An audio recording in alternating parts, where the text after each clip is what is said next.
যে ফুটপাতে যারা আছে মোটামুটি এটা দিয়ে আমাদের ফ্যামিলি চলতেছে, ভাই বোন মা বাপ সবাই চলতেছে। যেমন এই প্যান্টগুলা মার্কেটে গেলে একটা প্যান্ট 350 টাকা দিয়ে মিলে, আমরা আমাদের এখান থেকে পাইতেছে 250 টাকা কমে পাইতেছে, আসতেছে। বীরজম খুব সুন্দর একটা কালার দেখছেন, এটা হলো গেঞ্জি প্লাজো আর কি। হ্যাঁ, এই প্যান্টটা আপনি মার্কেটে গেলে 250 টাকা, আমরা 150 টাকা বেচতেছি, কারণ গরিবের মার্কেট। 10 টাকা কমে পাইতেছে, ফুটপাতে আসতেছে, কিনতেছে। যেমন এই গেঞ্জিটা, এটার সাথে এটা সেট মিলাইলেও পারে, এটাও আপনার 150 টাকা কিনা নিতেছে, মার্কেটে গেলে 250 টাকা 300 টাকা, এখানে 150 টাকা পাইতেছে, কারণ গরিবের মার্কেট, বলতে গেলে গরিবের মার্কেট।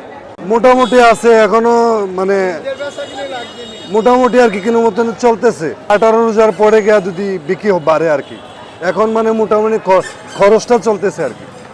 মুলামুলি ফার্ম গেট সুদুলন সুদুলন সুদুলন সুদুলন 300 300 300 300 চাইছে লন বাচ্চা হইছে লন ওই লন সুদুলন। দেখেন এই যে কালারে কালার, এই বিভিন্ন কালার আছে দেখেন।